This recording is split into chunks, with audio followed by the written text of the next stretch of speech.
നോക്കി സർക്കാർ ജോലിയെ കുറിച്ചുള്ള അഭിപ്രായം എന്താ? ഭയങ്കര ബോറ് പരിപാടി അച്ഛാ. എന്റെ കുഞ്ഞ് ഇത്രയും സേഫ്റ്റി ഉള്ളൊരു ജോലി വേറെ ഇല്ല. ടെസ്റ്റ് എഴുതി സർക്കാർ കയറി കഴിഞ്ഞാൽ ഉണ്ടല്ലോ, നിനക്ക് പെൻഷൻ ആവുന്നവർ ഇഷ്ടം പോലെ ശമ്പളം, ആരെയും ആശ്രയിക്കണ്ട. പെൻഷൻ ആയി കഴിഞ്ഞാലോ നിനക്ക് ഇങ്ങനെ പെൻഷൻ കിട്ടിക്കൊണ്ടിരിക്കും മരിക്കുന്നത് വരെ. അച്ഛമ്മയെ കണ്ട, എന്റെ അച്ഛൻ സർക്കാർ ഉദ്യോഗസ്ഥനായിരുന്നു, എന്റെ ഫാമിലി പെൻഷൻ മേടിച്ചാ ഇപ്പൊ ജീവിച്ചോണ്ടിരിക്കുന്നത്. എനിക്കതൊന്നും ഇഷ്ടമല്ല അച്ഛാ. ആ, അച്ഛന്റെ ഒരു സ്വപ്നമായിരുന്നു സർക്കാർ ഉദ്യോഗം. പക്ഷെ കഷ്ടപ്പാട് കൊണ്ട് കിട്ടിയില്ല. കഷ്ടപ്പാട്? പഠിക്കുന്നതിലുള്ള കഷ്ടപ്പാടേ. അങ്ങനെ തെളിച്ചു പറ. എന്റെ മകളിലൂടെ അത് സാധിച്ചെടുക്കണമെന്ന് എനിക്ക് ആഗ്രഹം ഉണ്ടായിരുന്നു.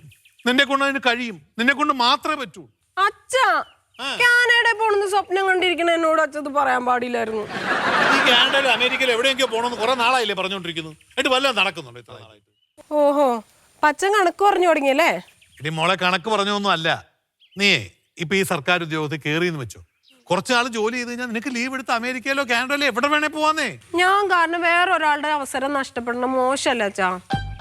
ആ, അപ്പൊ അച്ഛന്റെ ദുഃഖത്തെക്കാളും നിനക്ക് വരുന്ന ഒരു പരിചയവും ഇല്ലാത്ത ഒരു അപരിചിതന്റെ ദുഃഖമാണ്. ആയിക്കോട്ടെ, എനിക്കിഷ്ടല്ലാത്തോണ്ടാ.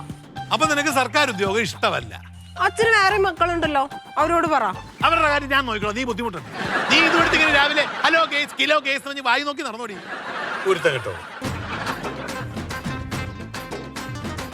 കണ്ടില്ലേ ഗൈസ്, ഇതാണ് ഇവിടുത്തെ എന്റെ അവസ്ഥ. നമ്മൾ ഇന്ന് പറഞ്ഞ വിഷയത്തിന്റെ ഉത്തമ ഉദാഹരണമാണിത്. എനിക്ക് ഉയരങ്ങളിലേക്ക് പറക്കാനാണ് ആഗ്രഹം, പക്ഷെ ഇവരെന്റെ ചിറക് മുറിച്ചു കളഞ്ഞു. ഞാൻ എന്ത് ചെയ്യാനാ? അപ്പൊ നമ്മൾ അടുത്ത വിഷയമായിട്ട് വീണ്ടും വരും. അപ്പൊ എല്ലാവരും എന്നെ ഫോളോ ചെയ്യണം, സബ്സ്ക്രൈബ് ചെയ്യണം, ഷെയർ ചെയ്യണം.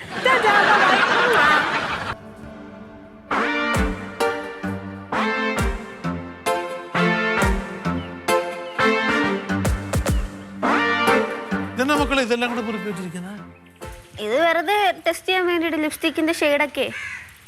ഇത്രേ ഉള്ളോ മക്കൾക്ക് മേക്കപ്പ് സാധനങ്ങള്? ഇത് വളരെ കുറവാണല്ലോ മോളെ. ആണോ?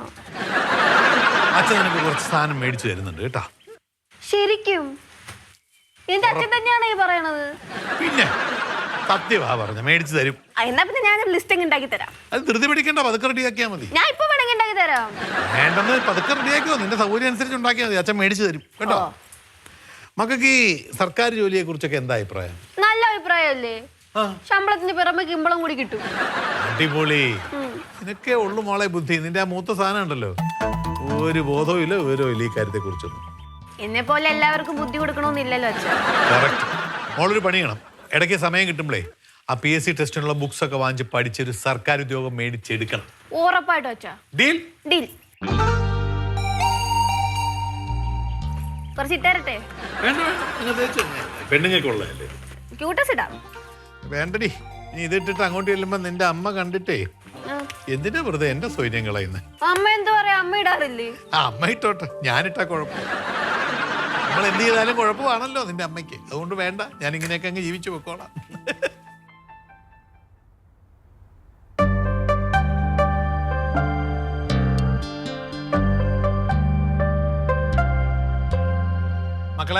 മക്കള് PSC ടെസ്റ്റ് എഴുതുന്നതിന് വേണ്ടി ഇനി വല്ല ഗൈഡ് വേണമെങ്കിലോ വല്ല ബുക്സ് വേണമെങ്കിലോ എവിടെയെങ്കിലും ലൈബ്രറിയിൽ മെമ്പർഷിപ്പ് എടുക്കണമെങ്കിലോ ഇതൊന്നുമല്ല ഏതെങ്കിലും ഇൻസ്റ്റിറ്റ്യൂട്ട് ചേരണമെങ്കിലും അച്ഛനോട് പറഞ്ഞാൽ മതി, അച്ഛൻ ചെയ്തു തരാം.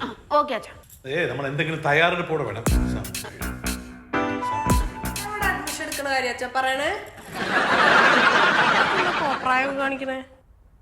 ഒന്നുമില്ല, ഞങ്ങള് വേറൊരു കാര്യം പറഞ്ഞോണ്ടിരിക്കുകയായിരുന്നു.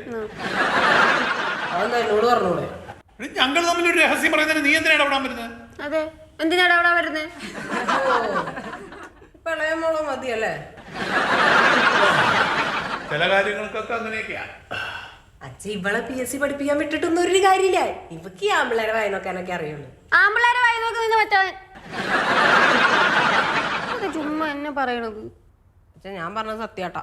എന്ത് സത്യം? ഇവളെ ഹോട്ടൽ മാനേജ്മെന്റ് പഠിപ്പിക്കാൻ വിട്ടിട്ട് അച്ഛൻ അറിഞ്ഞൂടെ? എന്ത് അറിഞ്ഞൂടെ? എന്ത് പറ.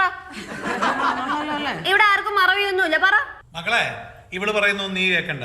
നീ ടെസ്റ്റിനെ കുറിച്ച് മാത്രം ഫോക്കസ് ചെയ്യണം. അതിനകത്ത് മെയിൻ ആയിട്ട് പഠിക്കേണ്ട കാര്യങ്ങൾ എന്തൊക്കെയാണ്? ഒന്ന് ജനറൽ നോളജ്, അത് നീ അതിന് വേണ്ട ബുക്സ് ഒക്കെ റെഫറൻസ് എടുക്കുക. രണ്ടാമത് നമുക്ക് പബ്ലിക് അവയർനെസ്, ഈ നാട്ടിൽ നടക്കുന്നത് എന്തൊക്കെയാണെന്ന് അറിയണ്ടേ, അതിന് ഡെയിലി പത്രം വായിച്ചാൽ മതിയെന്ന്. അച്ഛൻ ഇതൊക്കെ എങ്ങനെ അറിയാം?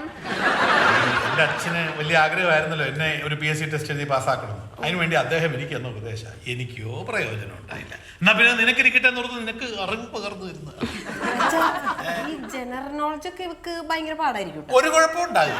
നീ ആയിട്ട് വിഷമിക്കണ്ട കേട്ടാ. പട്ടിവിട്ട് പുല്ല് തിന്നത്തുമില്ല, പശുവിനെ കൊണ്ട് തീറ്റിക്കത്തുമില്ല. നോക്ക് എന്തോന്ന് നാക്ക്. ഞങ്ങള് നോക്കും, പാസ്സാകും, ജോലിയും മേടിക്കും. ആ സംശയം ഉണ്ടോ ചോദിക്കും, വല്ല ചോദ്യം ഉണ്ടോ ചോദിക്കടി. ചോദിച്ചോക്ക്. ആ മോളെ, നമ്മുടെ ദേശീയ മൃഗം ഏതാ? പശു. അല്ല ഞാൻ പറയാം കാളയാണെന്ന് തോന്നുന്നു. കാള. നീ പശുവല്ല, കാളയല്ല, പോത്ത്. അപ്പൊ അച്ഛനെ PSC പഠിക്കണ്ടേ? എന്നിട്ട് വേണം ആ പൈസ കൂടെ കൊണ്ടക്കളയ അല്ലേ? നീയൊക്കെ വെറും പോത്താടി. നിനക്ക് ഉപദേശിക്കണമെന്ന് എന്നെ വേണല്ലോ ആദ്യം തല്ല. രണ്ടും കണക്കാ.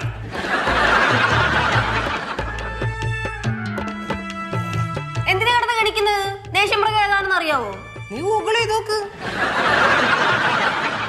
പശു മാറിയാ? നീ അച്ഛൻ പറഞ്ഞ പോലെ പോത്തായിരിക്കൂ.